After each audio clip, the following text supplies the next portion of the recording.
सास का आदान प्रदान।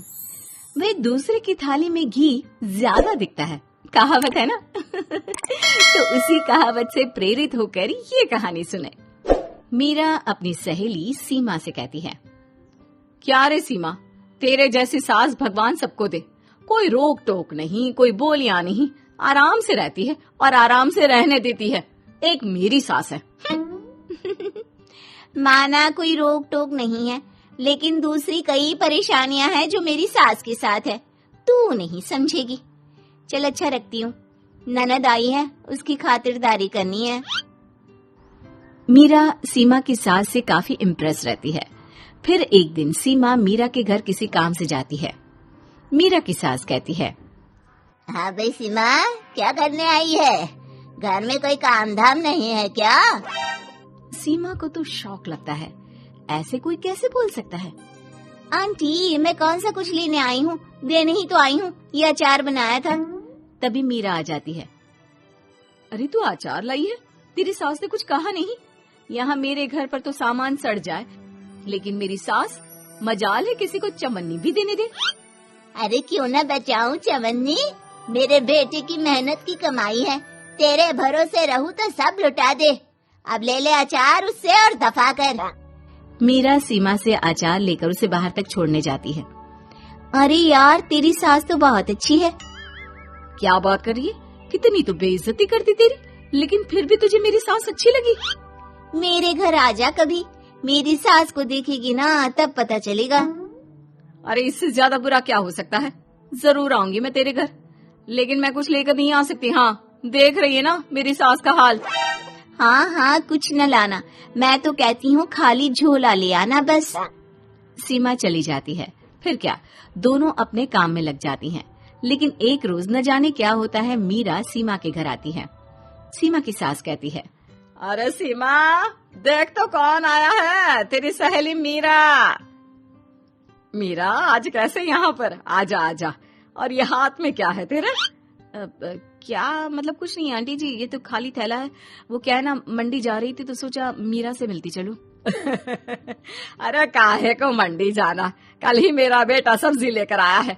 अरे मीरा, जरा सीमा का ये थैला तो भर दे। मीरा घबरा जाती है। अरे नहीं माँ जी, बिल्कुल नहीं, मैं कुछ नहीं ले सकती, हम लोग ना अलग सब्जियां खाते हैं। खैर, मीरा सब्जी तो नहीं लेती, लेकिन सीमा की सास तो न जाने क्यों कद्रदान हुई रहती है। अरे मीरा, जरा चिकन मटन बना ले, तेरी सहेली आई है। मैं फोन कर देती हूँ, वो दे जाएगा। और सुन, मिर्च जरा तेज कर देना। लेकिन मीरा तीखा नहीं खाती है माँ जी। अरे खाना चाहिए, अब सीसी करेगी ना तो नाक का सारा कचरा भी निकल जाएगा। हाय रे, कितनी अच्छी है तुम्हारी सास।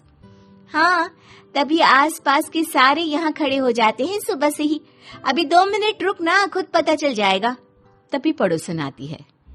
अरे बहन जी, चाय का वक्त हो गया, सोचा चली आऊं आपके घर। अरे क्यों नहीं, वो क्या है ना, बहू की सहेली आई है तो चिकन बन रहा है, वो भी लेती जाना। मैं जरा ज्यादा ऑर्डर कर देती हूँ।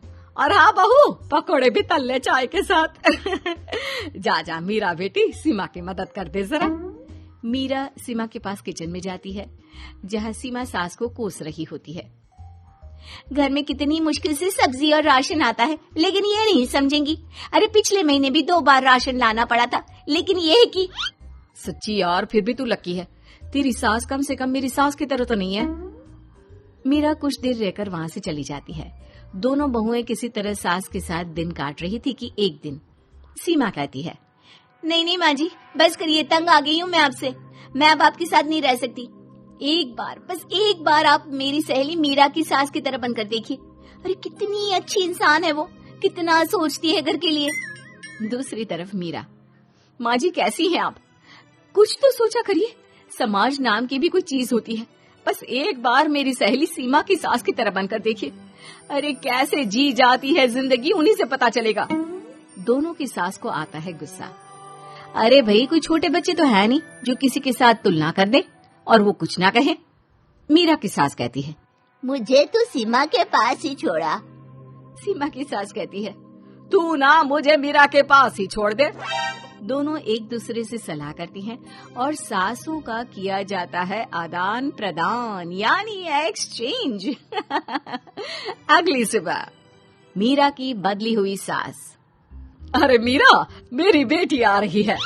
मीरा को तो आदत थी कि घर का कोई भी आए दमड़ी ना निकले, ना कुछ बनाना ना कोई लेन देन।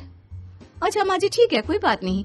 अरे कैसा कोई बात नहीं, अरे लाओ 16 तरह के पकवान और ननद को देने के लिए सीधा निकालो। सीधा समझती हो ना? देना लेन देन? अरे माँ जी कैसी बात कर दी। इस घर में जो कोई कुछ भी ले आए, लेकिन मजाल है घर की चवन्नी भी कहीं चली जाए। अरे ये तो परंपरा ही नहीं है इस घर की।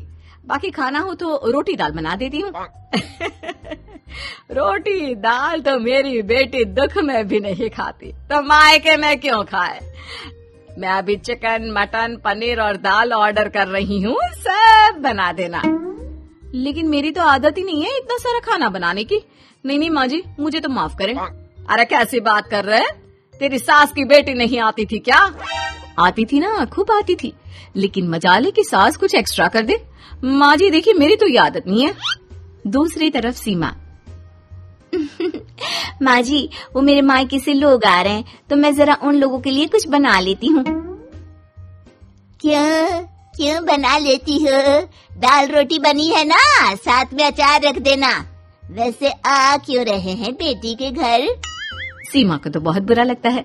कहाँ तो उसकी सास पड़ोसी के कुत्ते को भी घी की रोटी खिलाती है, और कहाँ ये मीरा की सास जो उसके मायके वालों के लिए सूखी रोटी अचार रख देने की बात कर रही है।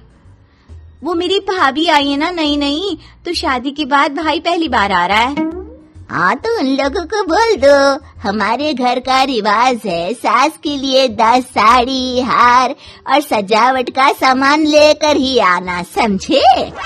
सास तो बोली जा रही थी, लेकिन सीमा को कुछ समझ में नहीं आ रहा था कि वो क्या करे। सीमा का पति। अरे सीमा क्या हो गया, तुम्हें तो माँ से बिल्कुल ऑपोजिट चाहिए थी ना। कहाँ माँ हर किसी के आओ भगत में तुम्हें लगा कर रखती थी, लोगों से खूब मिलती, घर का सामान बांटा करती थी।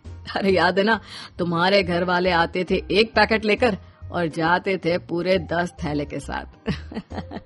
अब आएंगे 10 पैकेट लेकर और जाएंगे खाली हाथ। सही है। नहीं, मुझे नहीं चाहिए ऐसी सास, ये सब तो मुझे पता ही नहीं था। सीमा घबराकर मीरा की सास को लेकर उसके घर जाती है, जहाँ मीरा। सीमा ले जा अपनी सास भाई। हाँ, मैं भी तेरी सास वापस ही देने आई हूँ। चलो मम्मी जी, मेरे लिए तो आप ही सही हो।